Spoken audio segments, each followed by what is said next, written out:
دیکھیے اگر ہم اسرائیل کی ہی بات کر لیں، ان کی قوت کا جو راز ہے ان کی اکانومی، تو مسلمان کو یہ فکر ہونی چاہیے کہ آج جو بامبنگ فلسطین پہ ہوئی ہے یا مسلمانوں پہ جو بامبنگ ہوئی ہے وہ اگر 50 کروڑ روپے کی ہوئی ہے تو اس میں 200 روپے ہمارے شامل نہ ہوں۔ میری بات سمجھ آ رہی ہے؟ مسلمانوں نے ایک ایسے لائف اسٹائل کو سبسکرائب کیا ہے جو نان مسلمز کی اکانومی کو سپورٹ کرتا ہے، یعنی ہم نے ایک ایسے طرز زندگی کو اختیار کر رکھا ہے، اور یہ نادانستہ طور پر ہے، ہم مسلمانوں کو پتہ نہیں ہے، یہ ظاہر سی بات ہے، پتہ ہوگا تو پھر چیزیں ٹھیک ہو جائیں گی انشاءاللہ۔ اسی لیے ہم چاہتے ہیں کہ یہ چیزیں پتہ لگیں کہ اگر میرا lifestyle war against Muslims کو اسپانسر کر رہا ہو لاشعوری طور پر، میں اپنے لائف اسٹائل سے ان اکانومیز کو مستحکم کر رہا ہوں جن کے پروفٹ سے مسلم امہ پہ بوم برسانے کے لیے بوم اور میزائل خریدا جاتا۔ میری بات سمجھ آ رہی ہے؟ تو مجھے اس کا مطلب ہے کہ ایسا لائف اسٹائل ترک کرنے کی ضرورت ہے۔ یہ بات سمجھ آ رہی ہے؟ بات تو یہ ہے جو میں چاہتا ہوں کہ ہم سمجھ لیں کہ ہمیں یہ دیکھنا ہے کہ آج جو بامبنگ ہوئی ہے اس میں 100 روپے یا 200 روپے میرے تو نہیں تھے۔ یہ کیسی عجیب سی بات ہے کہ اگر وہ 50 کروڑ کا بم تھا تو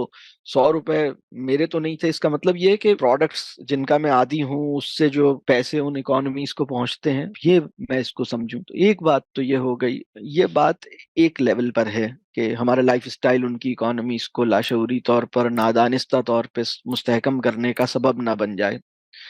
دوسری بات اس سے ذرا اور ڈیپر لیول پر ہے، اور بس یہ بات کر کے میں روکتا ہوں، پھر آپ لوگ سوال کیجئے گا اس کے اوپر۔ دوسری بات یہ ہے، میں نے جہاد کو اور جدوجہد کو ڈسکرائب کیا، اس کے 3 فیکٹرز میں نے یا 3 ایسپیکٹس میں نے اس کے عرض کیے۔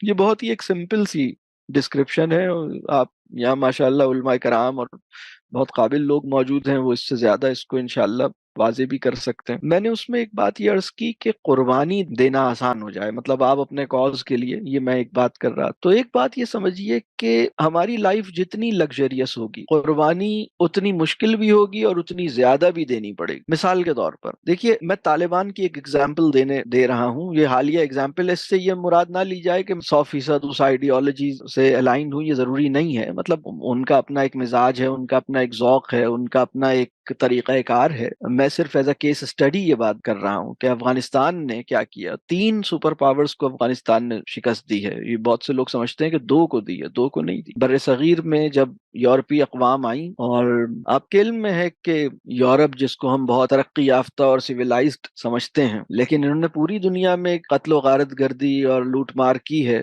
اور اس سے اپنی اکانومی انیشیلی جس طرح انہوں نے اپنے کس طرح ڈیولپ کیا، کیا ہوا، وہ آپ سب وہ ساری باتیں واقف ہیں، میں ابھی اس ڈیٹیل میں نہیں جاتا۔ تو وہاں پر بر صغیر میں انہوں نے ہر جگہ انہوں نے کیپچر کرنے کی کوشش کی۔ افغانستان وہ جگہ تھی جس پہ ان کا تسلط نہیں ہو سکا، بلکہ افغانستان پہ جب انہوں نے اٹیک کیا ہے تو بڑی انہیں مزاحمت فیس کرنی پڑی ہے، اور پھر انہوں نے یہ طے کیا کہ ہم افغانستان کو چھوڑ دیں، اور اسی کے طفیل میں ہمارے پاکستان کے بھی جو ناردرن ایریاز ہیں، وہ بعض علاقے چونکہ جڑے ہوئے تھے تو وہ سب بچ گئے، مطلب وہ ایریاز ہیں آزاد ریجنز، ان پہ دوسروں نے تسلط نہیں ہو سکا۔ یہ بات سمجھتے ہیں؟ تو پہلے وہ انہوں نے اپنے وقت کی وہ سپر پاور برطانیہ کو شکست دی، اس کے بعد پھر انہوں نے رشیا کو شکست دی، پھر اس کے بعد انہوں نے امریکہ کو شکست دی۔ پہلے اس کو ذرا اگر ہم ایز اے کیس اسٹڈی کے طور پہ دیکھیں نا، جس کے پاس لوز کرنے کے لیے کچھ بھی نہیں ہے، آپ اس کو نہیں ہرا سکتے، آپ اس کو نہیں ہرا سکتے۔ مطلب تم ہمارا کیا نقصان کرو گے؟ ہم تو اپنا سب کچھ اس کاز میں پہلے ہی کھپا چکے ہیں، اور ہم نے ایک ایسا طرز زندگی اختیار کیا ہے جس میں ہمارا نقصان ہو نہیں سکتا۔ افغانی اس جگہ کھڑے تھے، ان کے مجاہدین تھے وہ اس جگہ کھڑے تھے، تو ان کا نقصان ہو نہیں سکتا تھا، کیونکہ انہوں نے ایسے محلات بنائے نہیں تھے، ایسی شان و شوکت اور لگژریز کے عادی نہیں تھے۔ اب اگر کوئی آدمی بہت ہی ایک لگژریس لائف سٹائل کا شکار ہے تو اس کے یہاں تو تھوڑا سا بھی کوئی نقصان ہوگا تو وہ مطلب جتنی لگژریز بڑھیں گی نا اتنی قربانی دینا مشکل ہوگی، اور اگر آپ کوئی کاز یا جدوجہد میں انوالو ہوں گے تو پھر آپ کو بہت زیادہ قربانیاں دینی پڑیں گی، اور چونکہ زیادہ قربانیاں دینی پڑیں گی لہٰذا بہتر ہوگا کہ آپ نہ ہی دیں، پھر آپ کہیں گے کہ بھائی ہم کیوں دیں۔ لیکن جتنا لائف سٹائل سمپل ہوگا اتنا قربانی دینا آسان ہوگا، اور قربانی کی ضرورت بھی کمی آئے گی۔ میں اس کی اگزامپل دیتا ہوں، جو بندہ زمین پہ سونے کا عادی ہے یا بہت ہی سمپل سے میٹ کے اوپر سوتا ہے، اس کی لائف کتنی سمپل ہے، اور جو بندہ بہت ہی سپر کمفرٹ والی میٹرس کے اوپر سوتا ہے، اس کی لائف اور اس کی لائف میں کتنا فرق ہے۔ مطلب اس کو قربانی اگر کسی کاز میں دینی ہے تو اس کو کتنی قربانی دینی ہے، میٹرس کی قربانی دینی، اس کو تو کوئی قربانی ہی نہیں دینی ہے۔ گا بھائی مجھے تو کوئی مسئلہ ہی نہیں، میں تو چادر بچھاتا ہوں سو جاتا ہوں جہاں بھی جگہ ملتی ہے الحمدللہ، سیدھی زمین ہوتی ہے لیٹ کے سو جاتا ہوں، اس کے لیے تو کوئی مسئلہ ہی نہیں۔ جس بندے کا کھانا بہت سمپل ہے، جس بندے کا رہن سہن بہت سمپل ہے، جس بندے کی لائف بہت سمپل ہے، اس بندے کو آپ دیکھیں نا کہ قربانی دینا آسان ہے، اور جس بندے کا لائف اسٹائل بہت لگژریس ہے اس کے لیے قربانی دینا بہت مشکل ہے۔ یہ بات میری سمجھ آ رہی؟ تو اب دو لیولز پہ جو میں بات کر رہا ہوں نا، ایک مسئلہ یہ ہے کہ ہمارا لائف اسٹائل ان اکانومیز کو سپورٹ کرتا ہے جو مسلمانوں پہ بامبنگ کرتے ہیں۔ اگر کوئی مجھ سے یہ پوچھتا ہے کہ ہماری ذمہ داری کیا ہے، لوگوں کو یہ لگتا ہے کہ چونکہ اب لوگوں کو سمجھ میں نہیں آ رہا نا کہ ہماری ذمہ داری کیا ہے، لہٰذا کچھ لوگ یہ سمجھیں کہ سوشل میڈیا پر بس انفارمیشن اسپریڈ کرنی ہے، کوئی ہمیں خبر آئے اس کو اسپریڈ کرنی ہے، اور اگر کہیں اسرائیل کے اوپر کوئی برا بھلا کہا جا رہا ہے تو اس کو ہمیں آگے بڑھانا ہے، مسلمانوں کی کوئی ریلی ہے تو اس کی کوریج کرنی ہے۔ جو لوگ یہ کام کر رہے ہیں، میں یہ نہیں کہوں گا کہ آپ ان کو برا سمجھیں، وہ اپنی سمجھ کے مطابق اپنے حصے کا کام کر رہے ہیں۔ اس وقت ہم یہ افورڈ ہی نہیں کر سکتے کہ اتنے بڑے کاز کے لیے سنی اور شیعہ کے درمیان بھی دوری ہو، یہ ہم افورڈ نہیں کر سکتے، یہ بات سمجھ لیجئے۔ ہم یہ افورڈ نہیں کر سکتے کہ مسلمان رائے کی اختلاف کی وجہ، دیکھیں رائے کا اختلاف وحدت امت کو تقسیم کرنے کا سبب کبھی بھی نہیں بنا تھا 1400 سال میں۔ یہ مسئلہ صرف 100 150 سال سے اتنی شدت اختیار کی ہے اس نے کہ مسلکی اختلاف یا فہم کا فرق یا رائے کا اختلاف یا تعبیر کا اختلاف مسلمانوں کی وحدت کو، وحدت امت کو تقسیم کرنے اور نقصان پہنچانے کی وجہ بن رہا ہے۔ یہ ریسنٹ فینومینا ہے، مطلب یہ پچھلے 100 150 سال میں بڑھ گیا ہے۔ ماضی میں بھی آئے ہیں، یہ میں نہیں کہتا ماضی میں نہیں آئے، ماضی میں بھی آئے ہیں، لیکن نقصان ہوا ہے اس سے، ہم اس کے متحمل نہیں ہو سکتے۔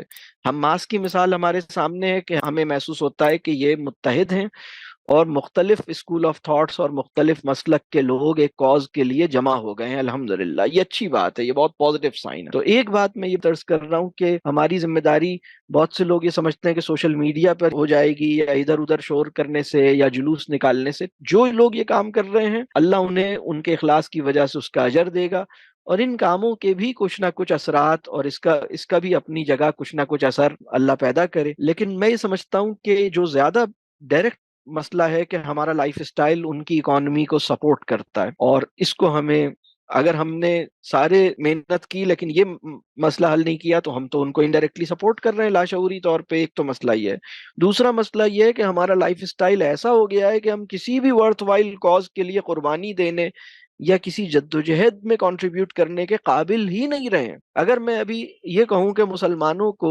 50 کلومیٹرز پیدل واک کرنی ہے، 50 کلومیٹرز، 50 کلومیٹرز، اور آپ اپنے ساتھ کیمپنگ کا سامان لے لیجئے اور 50 کلومیٹرز تک پیدل جانا ہوگا، اور کوئی ٹرانسپورٹ اویلیبل نہیں ہوگی، اور سب مطلب چلیں گے، اور تھوڑے سے آپ کے پاس اب جتنا سامان اٹھا سکتے ہیں ہاتھ میں بس وہی اٹھا سکتے ہیں، اور اب آپ کتنا سامان اٹھا لیں گے؟ اور آپ کو پانی بھی لے کے جانا ہے اور کھانا بھی لے کے جانا ہے، اور کچھ بیٹھنے کے لیے اور وضو کے لیے بھی پانی رکھنا ہے۔ کیسے کریں گے آپ؟ امیجن کریں کوئی ایسی سٹرگل اگر کرنی ہو 50 کلومیٹرز، تو پہلی بات تو یہ کوئی اس کا تصور نہیں ہو سکتا۔ دوسری بات یہ کہ وہ نفسا نفسی کی صورتحال پیدا ہونے کا خطرہ زیادہ ہے کہ لوگ جیسے ایک دوسرے کو سپورٹ کریں، ایک دوسرے کے ساتھ کھڑے ہوں، اور وہ چیز اور لائف اسٹائل ہی اجازت نہیں دیتا۔ مطلب وہ تو، مطلب ہم تو صحیح بھی اب ایئر کنڈیشنڈ صحیح کرتے ہیں نا، صحیح کہاں ہے اس میں؟ صحیح تو ہم سے زیادہ صحیح تو وہ چلر پلانٹ کرتا ہے ہمیں ٹھنڈا رکھنے کی۔ تو اپنے لائف اسٹائل کو ٹھیک کرنے کی ضرورت ہے، یعنی ہمارے لائف اسٹائل کے دو پہلو ہیں۔ پہلی بات یہ کہ ہمارا لائف اسٹائل اصولی طور پر ایسا ہونا چاہیے جیسا کہ بندگی کے لیے اور بندگی کے اعلیٰ ترین مقاصد کو نبھانے کے لیے اچھا ہے۔ مطلب تعیش حرام نہیں ہے، لیکن تعیش ہمیں، لگژریز ہمیں کسی بڑے کاز کی اسٹرگل سے دور رکھنے کا باعث ہے، پہلا مسئلہ۔